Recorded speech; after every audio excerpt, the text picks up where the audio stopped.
This plant is called stinging nettle. It is loaded with vitamins. It's very nutritious.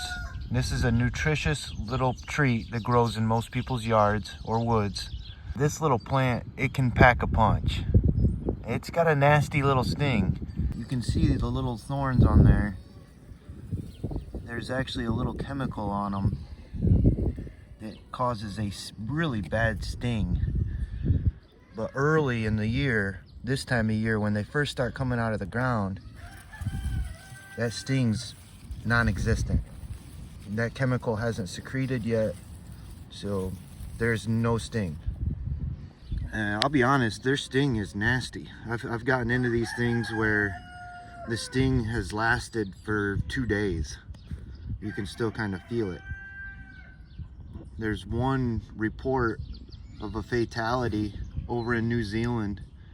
A guy fell into a huge patch of them. Stung him so much that I guess it caused heart failure. I mean, obviously, there's only one case worldwide where stinging nettle had killed someone. So I don't think it's really anything you need to worry about in Michigan. You can pull the tops off like this,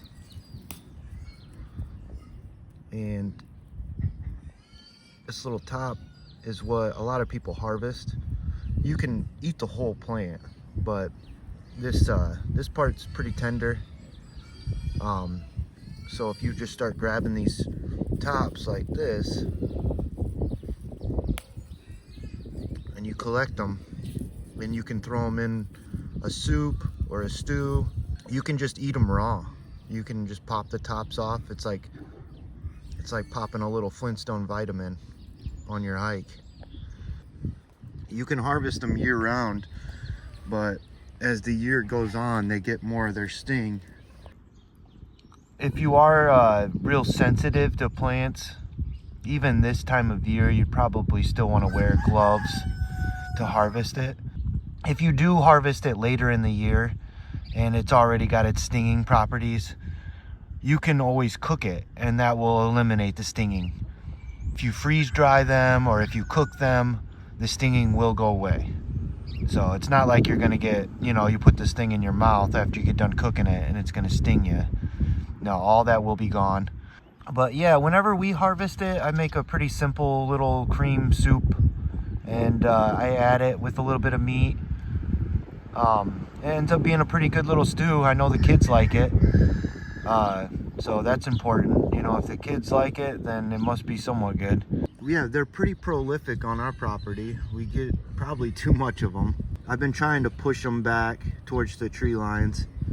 Whenever I see them, where people walk or traffic, I try to get rid of them.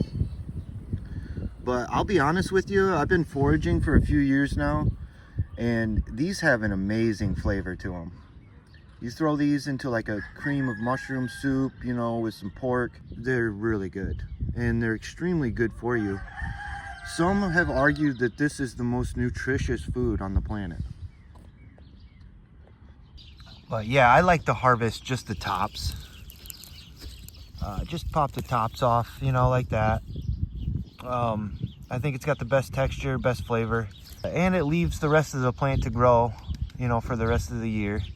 But it's really easy to harvest, and this time of year in the early spring, you're kind of waiting around for mushrooms and other things to pop. This is one of the first things out of the ground, so it's kind of fun to go out and collect some of this. You can kind of get some good practice in for your foraging. Honestly, it wouldn't take long if you were harvesting the whole plant.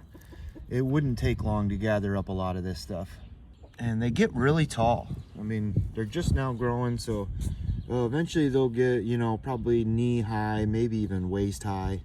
But like I said, if you're harvesting later in the year, you're gonna wanna wear gloves. But right now in April, honestly, I started seeing this stuff coming up last month. So, I mean, you could even get out in Michigan as early as March and start finding this stuff. I like to even pop these right before even cooking. They have a good flavor. There's no bitterness. Almost like a kind of a nutty aftertaste. Good texture. I got that crunch. They just leave a really good flavor in your mouth. They're a great little snack, and they're really good for you. So it's just a good piece of information to have. You know, a lot of people see this plant and they just cringe.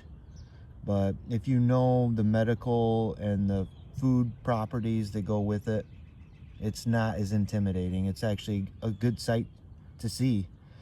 It's nice to see something, you know, growing in the woods that you can utilize.